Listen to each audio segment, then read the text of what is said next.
Okay, I have already shared the screen. My topic of today. Yes, sir. Yes, sir. My topic of Yes, sir. today is dynamic memory allocation in C. So let me start. This is one of the very interesting and you can say very useful topic. If you are going to apply your C programming logic in terms of data structure in future with the help of data structure, then you will obviously need the concept of dynamic memory allocation. And in your C programming, you will get also some questions from dynamic memory allocation in your exam. Okay, in your semester exam.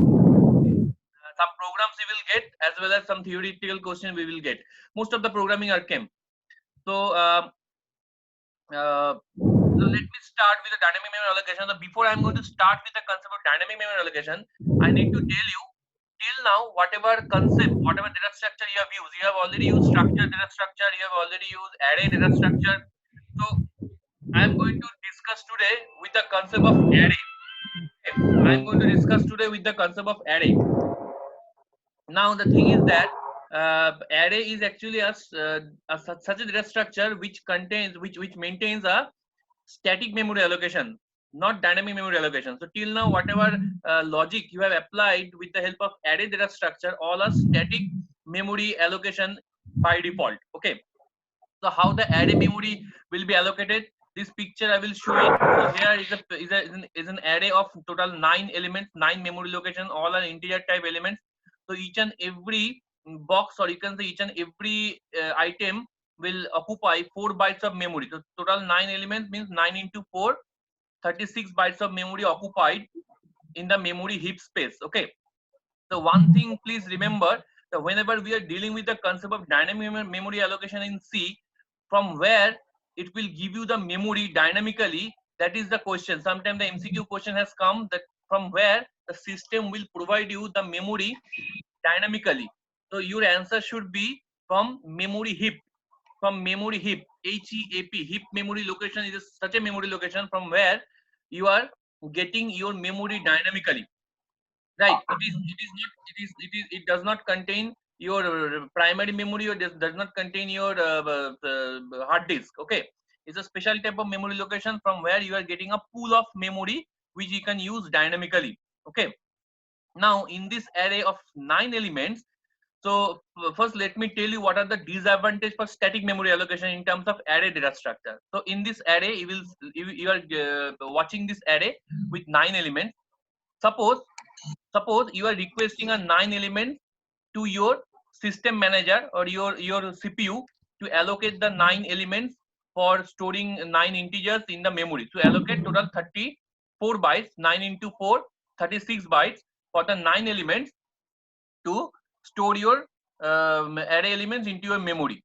Now suppose he has provided you, when it has provided you, your CPU has provided you, system has provided you total 36 bytes to store the 9 elements.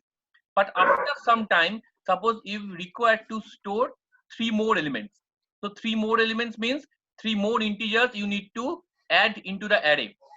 So you will require 3 into 4, 12 bytes more from the memory space, and you are requesting the system to increase your array size, and as per your request, please provide the 12 bytes memory location for storing extra 3 elements or new 3 elements of your array. But your system will not provide you that thing, because array is actually a collection of elements in a continuous fashion. So you have total 9 elements here, and rest of the elements, suppose this is a memory location of the 9th element, a of 8, which has been already occupied by you.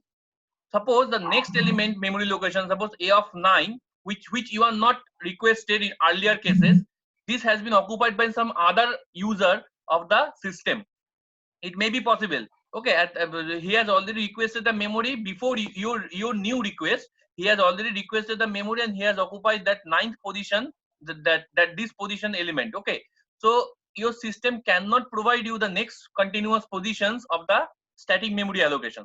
So that is the problem your system will face. Memory is not a problem. System can provide you memory. If your hard disk has enough amount of memory, it will provide you memory at any point of time. but the memory is not in continuous fashion or contiguous fashion, and that is the opposite of the logic that oppose the logic of the array, because array is a collection of items which are stored in continuous memory location or contiguous memory locations. So this is one of the major problem in case of static memory allocations. Okay, one of the problem. Now the second thing is that, suppose the second problem, the second type of situation where suppose you have created an array of 9 elements, and suppose due to some applications you are going to use only the first 4 elements, and rest of the elements suppose you don't want to use for a particular, but if that you have initialized the array or declared the array with 9 elements.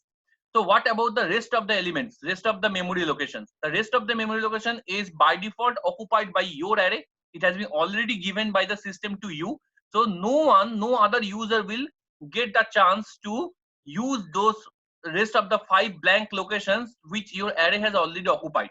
But you are using only the first 4 locations, rest of the 5 locations are not, you are not using. So actually this rest of the 5 locations are wasted. So you can understand from this concept that where we will use or where we will get the benefit of dynamic memory allocation. So these are the two major disadvantage of static memory allocation that we are facing while we are dealing with the static allocation of array. Clear? So these two problems, you please remember these two problems, otherwise you cannot defend why we require dynamic memory allocation, because in interview this question will ask why we require dynamic memory allocation over static memory allocation. What are the problems existing in static memory allocation? So one problem I have already told. So it is not a contiguous, new memory allocation cannot be possible if a continuous or contiguous memory allocation has been already occupied by some other users. And the second is that you are wasting some memory if you are not using all the elements of the array. One another sort of situation is there. I also want to explain to you that suppose so in that situation, if the continuous memory location, if in the first case, if the continuous memory location is not available, so how the system will give you an array of suppose 11 elements. Now you want that, you don't want to store again the same elements, you want that a new, only you want to store the new 3 elements, you don't want to store these 9 elements again in your system. So this condition you will provide to your system. Now how the system will deal this problem? Now the system will deal the problem in such a way, it will create a new chunks of 12 memory locations. Okay, it will just omit this memory location, it will create a new chunks of 12 memory locations in exactly a separate different memory locations. Okay, this is not associated with the continuous or this memory location. It will create a 12 blocks of new memory location, and it will simply copy the first 9 elements from your previous memory location to the new block of memory location, and then it will allow you to put that extra those extra 3 elements into your new memory in your new array locations, and these old locations memory location has been deleted by you. So that is the concept. In this way it can be happened. Okay, but this concept has one disadvantage. What is the disadvantage? Copying the memory location and pasting into a new memory location, it's actually increase your time complexity, okay, of your job, as well as it will increase your effort. Okay, and so programming time complexity will be increased automatically if the system will do unnecessary copy because of the creation of the new memory spaces. So these are the problems I have told, all sorts of scenarios, all sorts of problems where the static memory allocation is working, right? Now in this situation, let's comes into the concept of dynamic memory allocation. What is dynamic memory allocation? In C, dynamic memory allocation can be defined as a procedure in which the size of a data structure like array is changed during runtime. This is a very important. Dynamic memory allocation always allocated from the heap of the memory location during runtime or during the execution time. Okay, that is a major difference. In static memory allocation, the memory has been allocated during compile time, whereas dynamic memory allocation, the memory has been allocated during runtime. For sake of simplicity, we are only working here in your syllabus. We are only working here the array dynamic memory allocation in terms of array. There are several other data structure available which are also very important, like linked list data structure, stack data structure, queue data structure, where we can use dynamic memory allocation. Especially in linked list, we will use a huge dynamic memory allocations for creating the linked list. But linked list, stack queue, these are not part of your C syllabus. Only array is there. So that's why I'm going to discuss of today's lecture based on array and dynamic memory allocation. Right. So let me clear you the concepts. There are total 4 functions, okay, that we will use. We will have to know and we will use for creation of the memory dynamically or at execution time in C language. What are those 4 functions? Malloc, calloc, realloc, and free. Among these 4 functions, the first 3 functions, malloc means memory allocation, calloc means chunk of memory allocations, realloc means reallocations, okay, that means again a new allocations, and free means is actually deallocation. So first 3 functions are generally system defined function, which is a part of stdlib.h header file. So this first three function is mainly used for the allocation of memory dynamically into an array, and the last function is used a deallocation of memory from an array. Please remember, in Java, in Python, in whatever object-oriented programming language, there is a concept of dynamic memory allocation. All Java, Python are generally working on dynamic memory allocation, the creation of object dynamically. There is no concept of static memory allocation in Java or Python in any object-oriented programming languages. Okay, but the thing is that in object-oriented programming languages like Java and Python, they are providing you the concept of automatic garbage collection. That means whatever memory have been created, that has been automatically collected by the system until you are not using that memory for a long amount of time. Okay, automatically it has been allocated and it has been returned to the memory pool of the heap locations.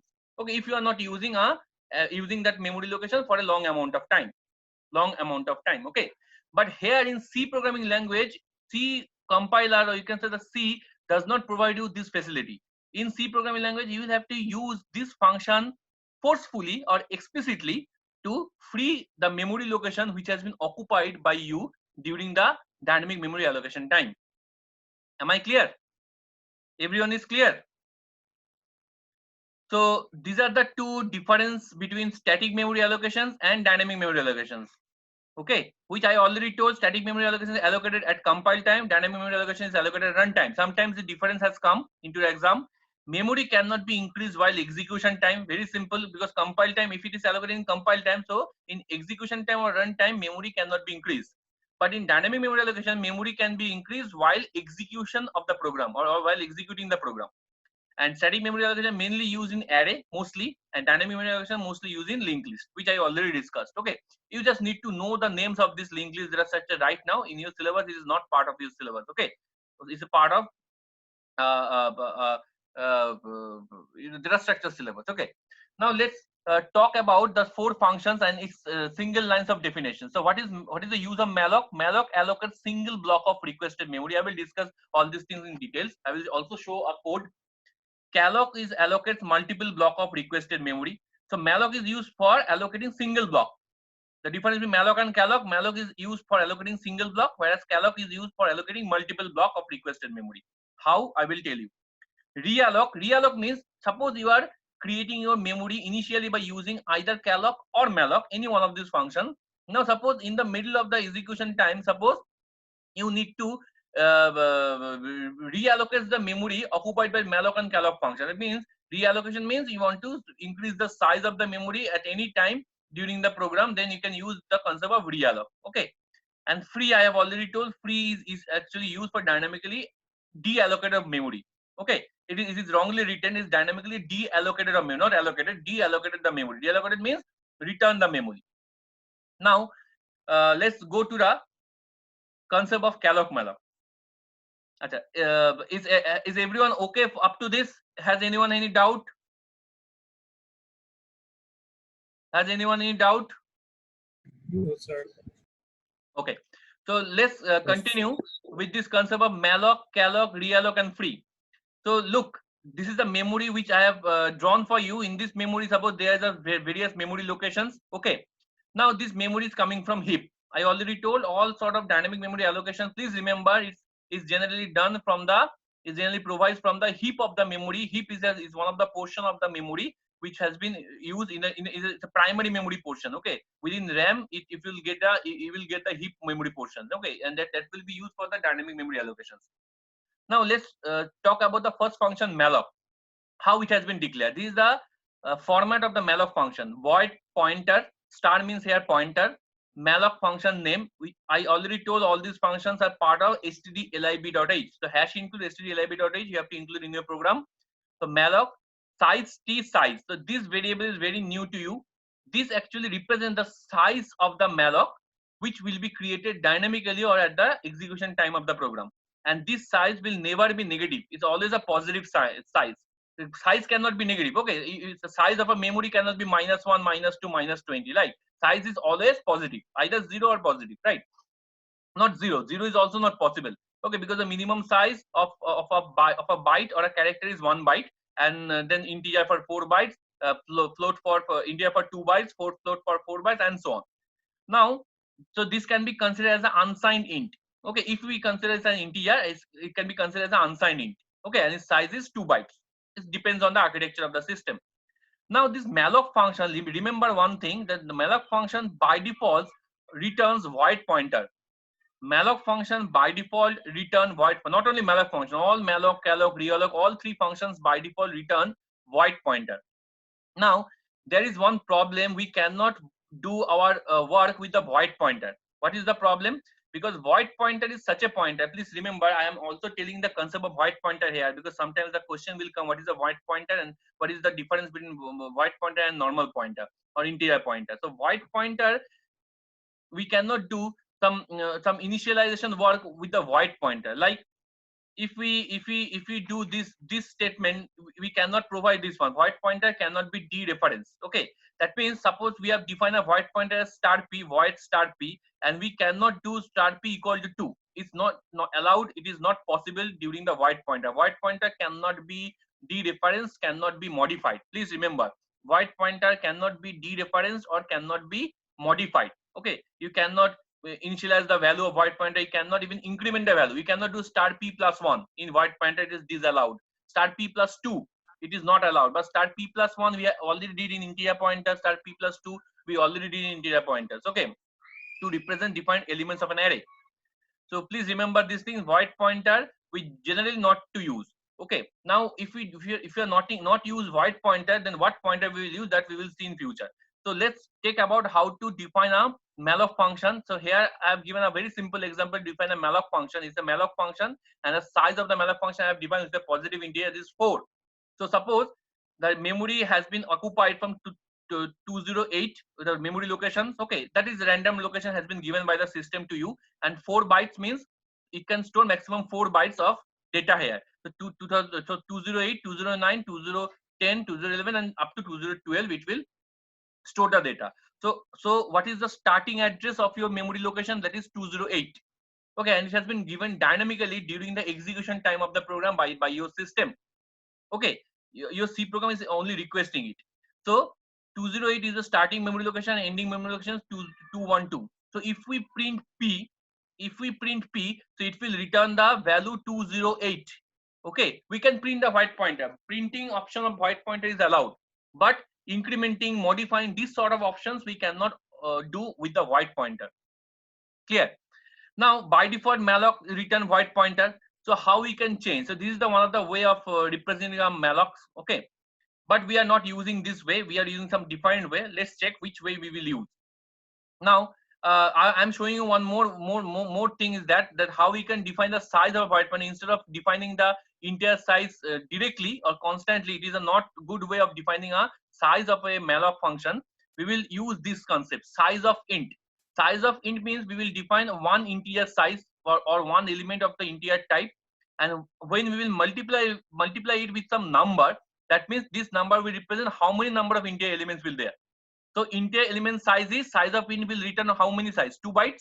So 3 elements mean 3 into 2, 6 bytes. So your memory occupies 6 bytes. So look, 201 is the starting address and 2012 is the ending address. So here they actually consider integer element as 4 bytes. Okay, so system to system it depends. Okay, so it's 4 bytes. So 4 into 3 total 12 bytes. So 2012 up to 12, 20212.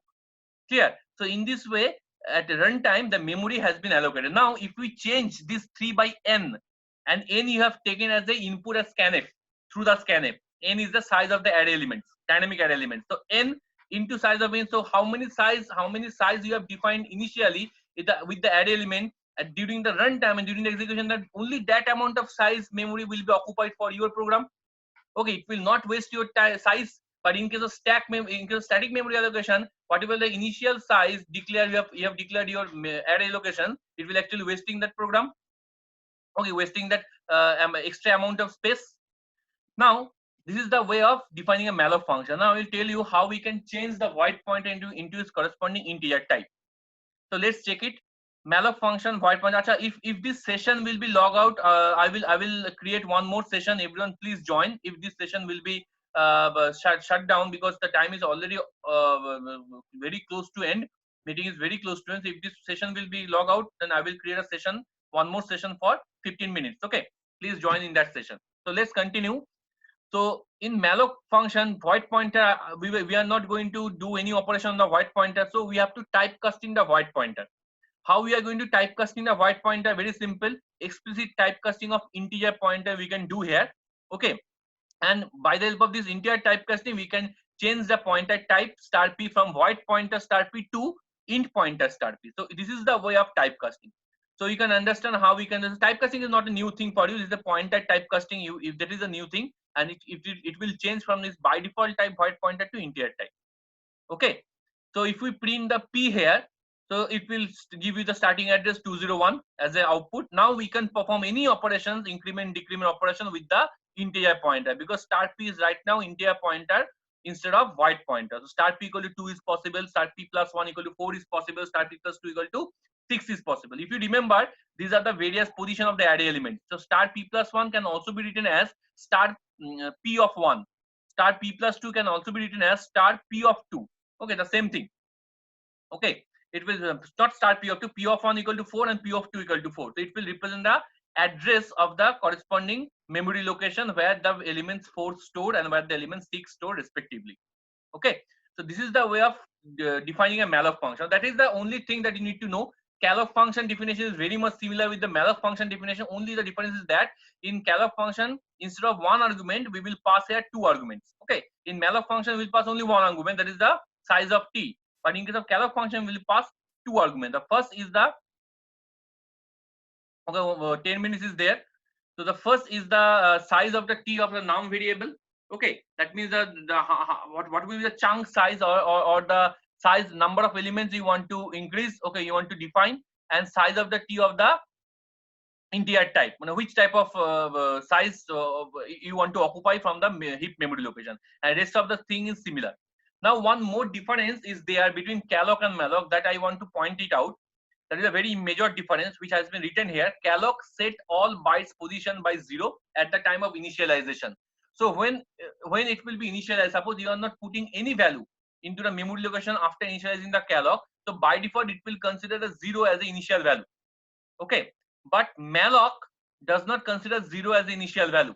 It will consider a garbage value as the initial. Okay, it does not allocate any initial value for the initial memory allocation. So automatically garbage value has been considered here. So that is the major difference between calloc and malloc. Okay. Now realloc. So this is the another way of reallocation of the function. Generally, we will mainly use our most of the cases we are using malloc and calloc functions. Okay, we very rarely we are using realloc function because reallocation of the memory is required here. Realloc function is also considered two arguments. One is a void pointer type, and another is the size of the memory, size of the bytes based on which your memory will be occupied. Okay, and reallocation is required. That means if you want to modify the existing memory size, suppose this is a memory size which is suppose integer. Okay, you are using the calloc, you are creating the calloc and malloc with the memory size of integer, like this one, size of int. Okay, which is 4 bytes. Now you want to modify, you don't want to create a memory location with the size of integer. You want to create a memory location with the size of float. Suppose that will be 8 byte or double, that will be 8 byte. So here by the help of realloc, you can increase the size of the memory location. Okay, so that is the way of realloc. That is the way of realloc functions. How to use realloc functions. So free function I will tell. So let me directly go into the code. So this is all about the theory. Directly go into the code. I have written the 2 codes here for you. How we can create a malloc function. Very simple. we have to first create take an n number of elements as an input through scanf, which will be used as a multiplication of the size of the malloc function. And I already did an integer typecasting there, and ptr I have declared the integer type. Clear? Now we will check if ptr equals to what ptr stored. Ptr always store the starting memory location of the memory of the heap. I already showed in the diagram the starting memory location of the heap. Okay, this is the ptr show the 201, the starting memory location of the heap. So if ptr equals to null, that means sorry, unable to allocate memory. So sometimes if the memory of the system is already occupied, then it is difficult to assign the memory, right? So in this case, it will satisfy these conditions. And otherwise, if there is also if blank memory is existing in your memory space of the system, then these operations will be there. So this is a simple operation of summing of the elements of the arrays. Okay, so I don't want to discuss this thing because it is very clear to you. So start ptr plus I means start ptr plus 1, sorry 0 से start होगा, so start ptr plus 0, plus it will be added with a sum whose value I have declared as 0 itself. So it will add with 0 plus the first element of the array. Then it will be incremented by ptr plus I plus plus, means it will be incremented. So next one will be ptr plus 1. Then next one will be ptr plus 2. Okay, the same thing. So this is the one way of doing this job, and this is the another way of doing this job. Okay, only this function you can write this function instead of this one. Okay, so these are the two ways I have already represented. So let me show you the output first. Let me show you the output first. Very simple. The addition of the elements in the array. So suppose the array elements is 5. So 1, 2, 3, 4, 5. Okay, this 5 elements declared, so total 15. Okay, so it is successfully worked with the creation without wasting a amount of memory in statically. With the creation of dynamic memory allocation, we have been done this job. Now this is an example of calloc. Okay, I don't want to repeat the same thing. The same problem I already did in the malloc function that I did in the calloc functions. Okay, all of you practice this one. Given take an output, get an output. I don't want to run the same code again. Now the realloc function, here is the reallocation is there. So in the realloc functions, n equal to 5 has been given. So first calloc has been created with the size of integer. Now in the reallocation, we actually increase the size of the integers. Okay, so realloc, we actually using the pointer, and instead of the 4 bytes, we will just increase the size by multiply it with n bytes. So if the n is 4, so 4 into 4 total 16 bytes will be the new memory allocation size. Okay, so let's check the output first. Your conception will be clear. Okay, so we will check the output. This I have already declared compile time. So in case of calloc representation 1, 2, 3, 4, 5. Okay, so if I will require some extra memory space, instead of 5 memory, I have actually increased the number of memory space 10. So automatically it will create 10 into size of int. Okay, so extra memory space will be occupied or will be given by the help of realloc functions.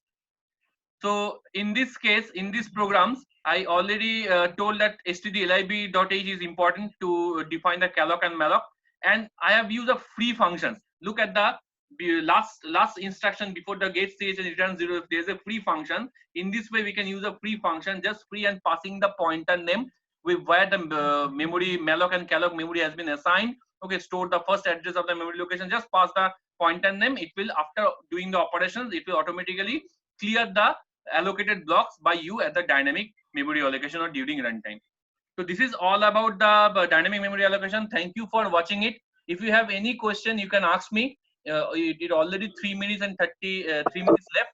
If you have any question, you can ask me regarding dynamic memory allocations, calloc, malloc, realloc, and free functions. Do you have anyone has any question?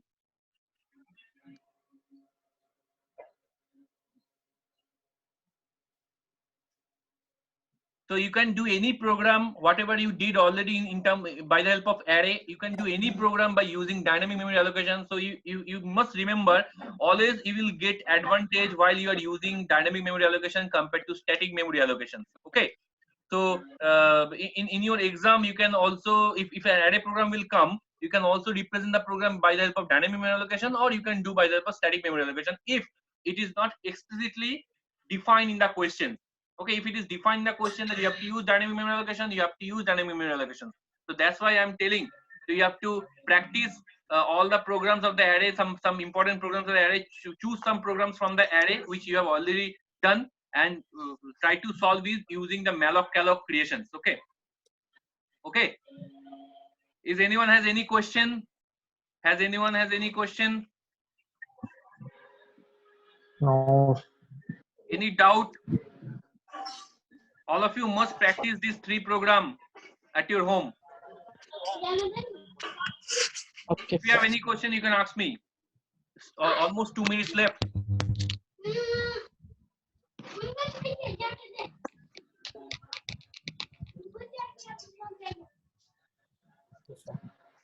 So I